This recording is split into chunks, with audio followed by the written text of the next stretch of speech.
Alguns projetos na TV pegavam até 4 milhões, mas no cinema tinha um teto de 3 milhões ali. Hoje a gente jogou esse teto para 6 milhões de reais. Mas são para projetos blockbusters. Qualquer projeto. Não necessariamente. O que é um blockbuster? É um projeto que vende muito localmente ou que vende médio globalmente? Tá? Para eu ter um filme competitivo internacional, você pega A Forma da Água. A Forma da Água, 19 milhões de reais, 19 milhões de dólares de orçamento. Tá? Ele vendeu no Brasil 300 mil ingressos, mas ele vendeu mais ou menos isso no mundo inteiro.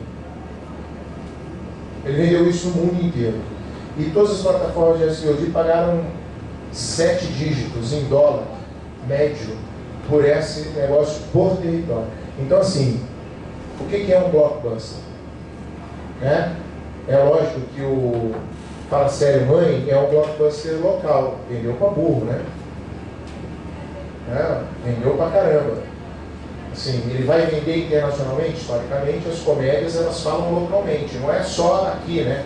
É aqui, é na Itália, na França, né? Eles falam localmente. A comédia que circula internacionalmente é americana, porque é um modelo de negócio americano, eles vendem para o mundo inteiro tudo. Mas a comédia é muito mais local. Agora, o cinema de gênero, que demanda mais orçamento, o thriller de ação, o filme de suspense, o terror, essa ficção científica recente, né, esse Black Mirror, né, essa ficção científica recente, esses filmes que demandam maior investimento em direção de arte, efeito, né, sequência de cena, né, ação, sobretudo, esses filmes, o filme de gênero, ele tem um potencial maior de circular internacionalmente. E são filmes que demandam mais orçamento. Então, não necessariamente vai ser um blockbuster local brasileiro, mas ele pode vender internacionalmente. Agora, para a gente saber, a gente precisa fazer. Né? Hoje a gente consegue fazer com muita dificuldade.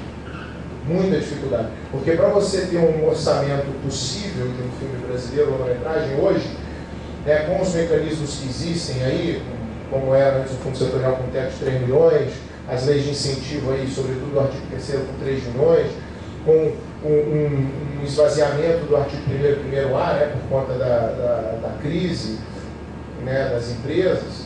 Então, o que acontece? Você tem um filme, se você quer botar um filme rápido para rodar, ele não pode ter um orçamento maior que 7 milhões e pouco de reais. Não pode. Mais do que isso, pronto, é um ano a mais para você levantar o dinheiro. É um ano a mais para você levantar o dinheiro. Então, entre 6 e 7, né? Então o orçamento médio é esse. Entre 5 e 7 milhões. Você faz isso, você vai ter um filme em 2 anos. Tem uma boa relação com a distribuidora, que vai botar ali os três entre 2 e 3 milhões de artigo 3º, e vai para o fundo setorial pegar entre 2 e 3 milhões. Você vai ter ali entre 4,5 e 6,5, e vai ter mais 1 milhão para você pegar ao longo do tempo, até o filme ficar pronto durante o tempo do projeto, e que normalmente é o conforto da produtora dentro, né, do empreendimento, né? O que também não está errado, né? Qualquer empreiteira ou qualquer empresa de projeto que coloca de pé uma obra, porque o nosso negócio ele é uma construção de uma obra que envolve gente, a gestão do projeto ela precisa ser remunerada sim. E outra coisa é o resultado lá na frente, né? É a diferença da incorporadora para a construtora, né? Então, a incorporadora ela transforma cada metro quadrado, né, em 15, 20, 30, 150 metros quadrados em cima dele, né? A construtora não, ela bota aquele troço de pé. A incorporadora, a construtora é a dona do direito, a dona da terra, e levanta aquele negócio. Ela se remunera na construção, mas também vai ficar, ou vai vender, ou vai ficar alugando aquele troço por resto da vida, né?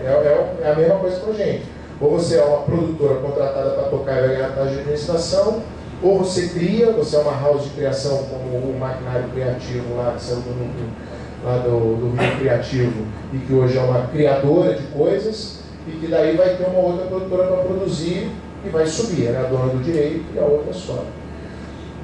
Então, para a gente ter a oportunidade de competir, tem que ter o recurso disponível. Então, quando a gente passa a disponibilizar 6 milhões no lado, e a gente está aqui no trabalho para poder flexibilizar também o teto da lei do audiovisual, que é o objetivo para ir, sobretudo o artigo 3º, terceiro A, para 6 milhões, o que era 3 mais 3 vira 6 mais 6, aí a gente vai para um 12, aí é potencialmente 13, 14 milhões de reais de orçamento. Hoje a gente está 6 mais 3, está indo para 9, então é 10, 11 milhões de orçamento.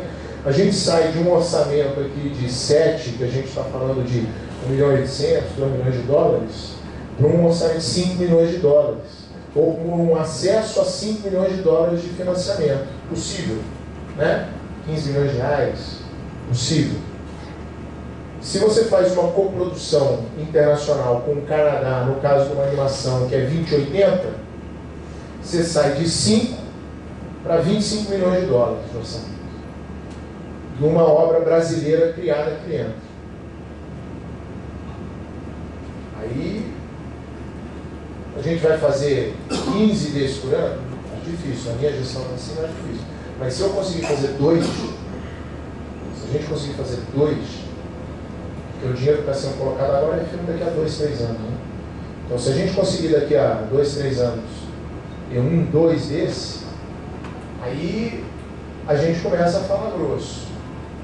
Aí, por isso que também tem essa atuação internacional, que é o que a gente está fazendo. Eu estou viajando todo mês, eu estou num país diferente viajando com o Gustavo Rola, o assessor internacional, para a gente trazer esses acordos de coprodução internacional que façam valer não só para o cinema, mas também para a televisão, para a gente poder entrar nesse mercado. Aí a gente...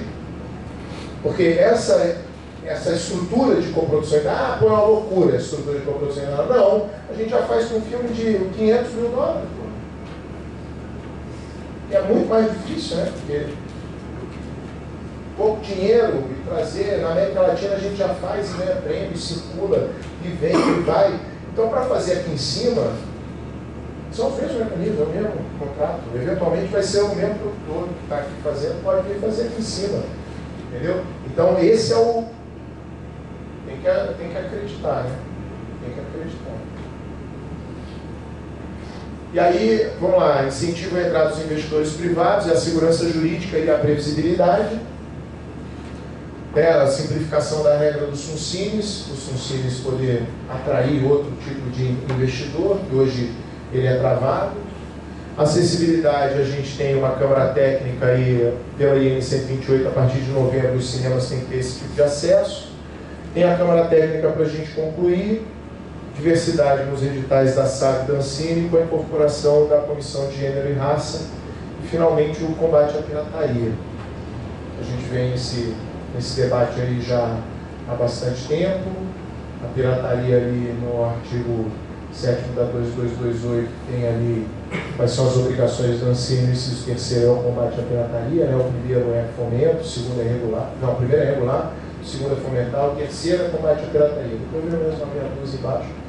Então a gente tem que combater a pirataria, porque é um comedor de valor de todo mundo que trabalha com conteúdo, né? Trabalha que quer viver da exploração da propriedade intelectual. A pirataria, sobretudo hoje, em tempos digitais, ela se espalha de uma maneira muito, muito violenta, né? Em casa, meu filho assistia o tal do Popcorn Time, né? Aí, há 5 anos, né? Aí eu falei para ele, brother, é o seguinte, não, pô, você já viu? Pô, mas tem um filme. Eu falei, cara, é o seguinte, o que paga, né, na tua faculdade, o que bota comigo na mesa é exploração de TI. Se você está fazendo isso, você está tirando, tá tirando dinheiro de casa. Então é o seguinte, você quer fazer, beleza, mas você se banca. Então a partir de hoje você passa a se bancar. Parou rapidinho, né? Parou rapidinho. Hoje ele é um dos caras com os amigos dele que não deixa ninguém assistir, ver, e explica. Então, essa é a importância da conscientização do impacto que isso causa, né? Acho que todos nós somos um pouco responsáveis por isso na hora de disseminar esse conceito, né, do mal que a pirataria causa na cadeia do empreendedor criativo, sobretudo, né? Do empreendedor criativo, que vive da criatividade e da exploração e da multiplicação da sua obra. Se, né, você perde isso, acabou, né? Não tem por que fazer isso. Vamos virar advogado, engenheiro, médico, né? Para que trabalhar com criatividade, né? Aí, galera, é isso. Falei demais. Obrigado. E no fundo, assim está aberto. Eu estou aqui com o Daniel Tonati, é um desses moleques com quem eu aprendo e tenho aprendido para burro, é assessor, é um desses da minha equipe ali. O Daniel, dentro do meu gabinete, ele é o responsável por pesquisar e pensar e articular com o mercado essas nossas alternativas do que a gente está pensando com relação a inovação, capacitação e mercado internacional. Então a gente vem trabalhando isso, é o Daniel, e para vocês saberem, Daniel.tonati, o meu é Christian.Picasso, @ancine.gov.br, tá? Beleza. O Rodrigo está aqui? Hoje à tarde o Rodrigo Camargo está aqui e vai conversar com vocês também melhor sobre o que a gente vem fazendo ali, tanto no fundo setorial, como ali dentro da Ancine e as ações de capacitação. Bom, obrigado, Liana. Bom, eu acho que a gente está aqui num momento super importante, né? Onde o Christian, que é o presidente da Ancine, né, ocupa esse lugar tão importante para o desenvolvimento da economia crédita no Brasil e no setor do audiovisual, onde ele coloca todas as estratégias da Ancine e do que se pensa para o desenvolvimento do áudio no país. Né? Então esse momento é um momento muito importante e ele é quase solene para nós, né? Obrigada, Christian, pela sua entrega, né? Ela é muito positiva para nós todos. O Sebrae do Rio tem uma certa trajetória atual com a economia criativa. Nós fomos desafiados em 2006 a criar uma unidade interna para dialogar com essa temática que chegava no Brasil. Então, imagina o tipo de trajetória, né, que a gente precisou construir e o quanto que a gente aprende, erra, refaz e recoloca, né? Então esse aprendizado constante, ele é muito importante em tudo que nós fazemos aqui. Na trajetória particularmente vinculada ao desenvolvimento audiovisual, da nossa carteira de projetos, nós já desenvolvemos alguns assuntos que eram absolutamente estranhos dentro do próprio sistema Sebrae, né?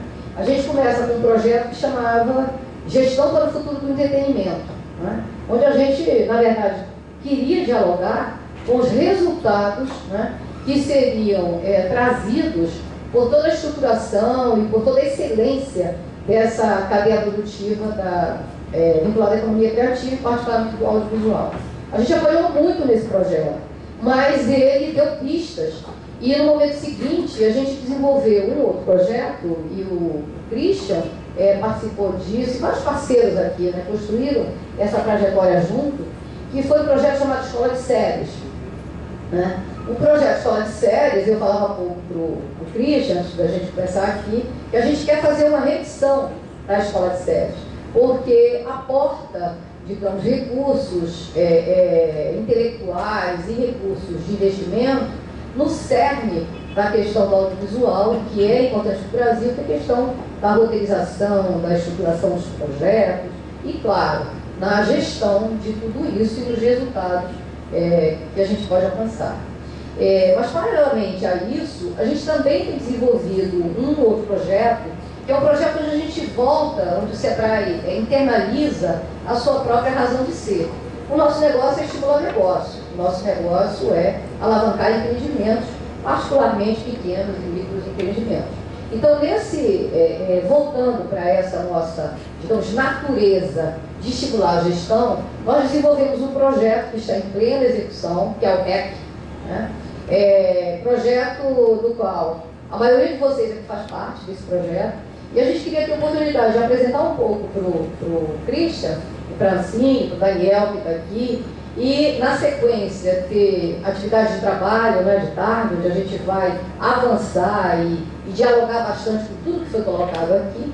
A gente queria apresentar um pouquinho isso, o REC para você. E eu queria convidar o Valu, e se preparou para isso, né, discutiu, todo mundo fez diversas interações e construiu uma pauta para que a gente colocasse na visão e na fala do empreendedor, né, do empreendedor do audiovisual, o que é esse projeto, o que é o REC. E a nossa ousadia é tentar construir pontes entre o que é possível ser feito para o desenvolvimento do audiovisual, da gestão do audiovisual e as possibilidades colocadas pela Ancine, pela Secretaria do Audiovisual para o desenvolvimento desse setor, que a gente acredita muito que é uma das estratégias e saídas para o desenvolvimento do nosso país. Então, a nossa ousadia é alta, ela é grande. Eu vou chamar o Valor para falar sobre o REC e, na sequência, a gente também vai ter o PH, que vai entregar uma pauta que eles fizeram e que, né? E que enfim, é fruto da percepção que eles têm ao mergulhar nos processos de gestão, ao mergulhar nos desafios que isso significa e vinculando também com as possibilidades de cada um de geração dos conteúdos do audiovisual. Então, essas entregas, que elas são breves, não é isso? A gente gostaria de fazer. Eu não sei o tempo ainda que você tem disponível para nós, mas aproveitar esse momento tão importante para fazer essa entrega, essa fala. Então, Valu.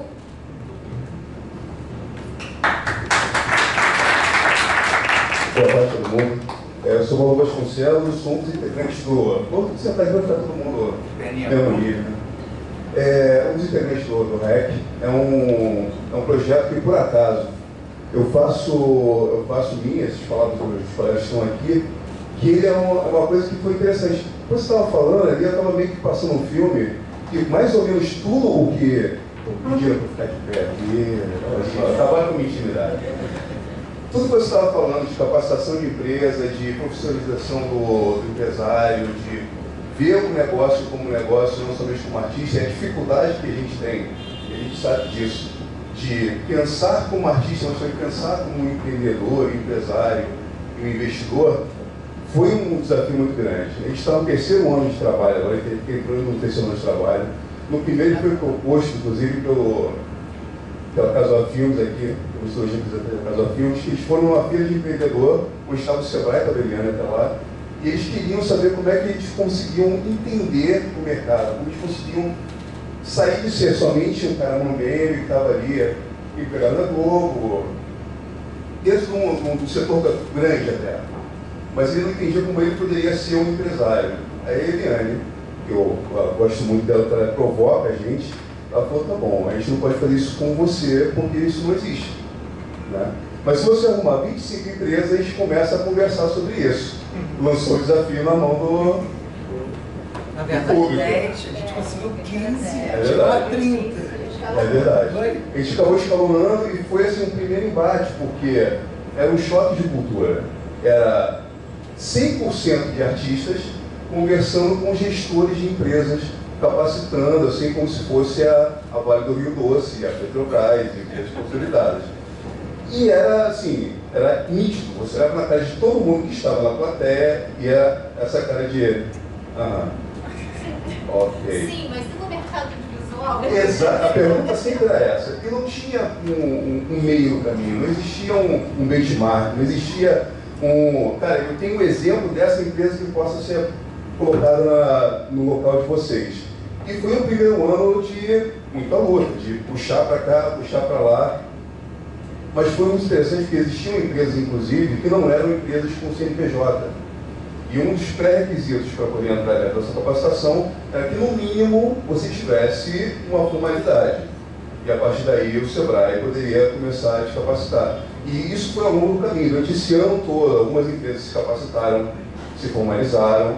E, no final, era tipo, tá, eu fiz agora o meu MEG, eu fiz agora o meu plano de negócio, eu preenchi todos os requisitos, mas eu não quero absolutamente nada que vocês falaram. E no audiovisual? E no ano seguinte, foi uma coisa muito bacana que teve a reavaliação, até a Renê, assim, foi a nossa interrupção o tempo todo, muita paciência com a gente, assim, nesse caminho muito doido. E ele começou a conversar com a Eliane e falou, tá, vamos agora conversar mais de igual para igual. Assim, a gente colocou tudo que o mercado precisa, que é estruturar uma empresa, entender como avaliar a empresa, entender como ter fluxo de caixa, cara. A gente não sabia fazer fluxo de caixa, de o que era entrada, o que era saída. Coisas muito básicas para o mercado, mas que para o cara que pega uma câmera na mão e fala, cara, eu tenho um sonho, eu vou fazer esse filme acontecer, e faz. Dá a cabeçada, faz acontecer, chama o primo, chama o amigo e acaba fazendo. Todo o resto não faz sentido, que é, cara, por que eu vou ter que primeiro fazer um plano de negócio para eu ter chegar a fazer uma história acontecer? Não faz sentido porque eu só pego o negócio e faço acontecer. Só que a gente precisa do Estado. Aí tinha aquela coisa de fazer um filme para os amigos, que também não era lógica de mercado, que você tem que fazer baseado no público-alvo. Então tudo isso meio que convergia. E no segundo ano a gente começou a ter um pouco mais de interatividade, que é, tá bom, vocês fizeram o dever de casa, agora me diga o que vocês precisam saber para poder a gente começar a ter uma interrupção melhor.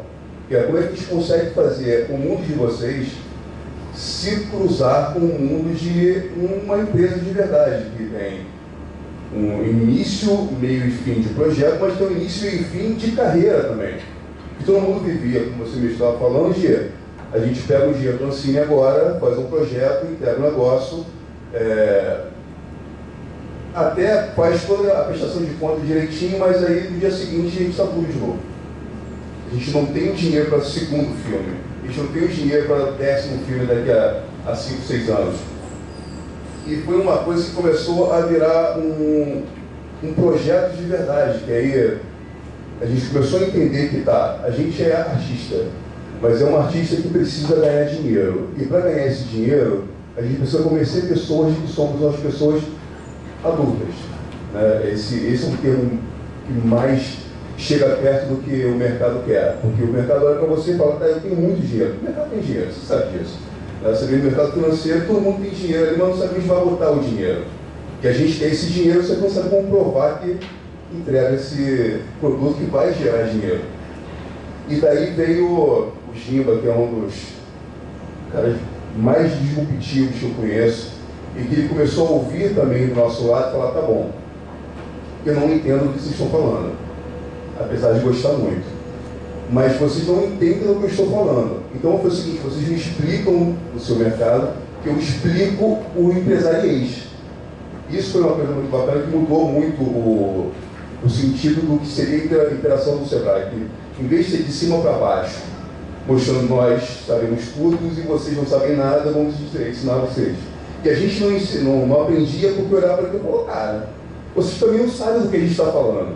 Quando começou a equalizar um pouco mais a interação, e eu acredito, olhando todo mundo que está baixando a cabeça, fazendo assim com a cabeça, de que a gente começa a entender que o Estado, que aqui a gente está falando da estrutura do Estado, começa a realmente olhar para o pequeno e médio produtor. Que eu não estou ensinando vocês a fazer o que vocês sabem fazer o que vocês sabem. Mas para fazer o que vocês sabem, viver do que vocês sabem, eu sei alguma coisa. Então vamos você dizer um pouco daí, eu digo um pouco daquilo. E nesse segundo ano foi muito interessante, que aí realmente as empresas começaram a surgir e crescer. A gente saiu do primeiro ano a queda de, sei lá, 70% das empresas com retorno do dobro disso. É verdade que nessa virada teve uma coisa muito interessante, que foi o Rio Content, em 2017, onde pela primeira vez teve um stand, que o Sebrae botou, que foi o maior stand do Rio Content. E eu tenho a felicidade de dizer que foi o mais movimentado, inclusive do Rio Content.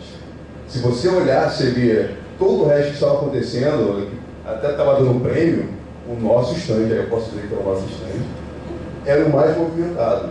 Por quê? Eu conheci algumas pessoas, ele conheceu algumas pessoas, ela conheceu algumas pessoas, e a gente convergia naquele momento, trazendo oportunidade mútua para todo mundo. Então, a gente já tinha um pouco mais de vivência, sabia fazer um pouco mais do dever de casa, chegamos com uma capacitação muito bacana, que foi de pitching, ou seja, uma semana antes, todo mundo sabia o pitching de cor do seu projeto, tínhamos um vídeo mostrando todas as empresas, vou mostrar para você daqui a pouquinho, e chegando lá tínhamos recepcionistas, tínhamos telões, um totem com nomes de todo mundo. Então, quando você olhava, o cara falava, eu não quero animação, mas eu queria muito documentário. Eu falava, mas olha só, olha para esse aqui. E esse aqui é o coleguinha do lado. Então, a gente começou a ter uma sinergia de empresas, que é uma coisa que não existia aqui no Rio de Janeiro. apesar de eu conhecer todo mundo no mercado, se somos amigos, mas nós fazemos negócio. Cada um faz o seu negócio. Esse tipo de indicação do amiguinho dentro do Rio Ponte, você não vê muito, você está lá todos os anos, e é uma coisa que começou a nascer um projeto mais diferenciado.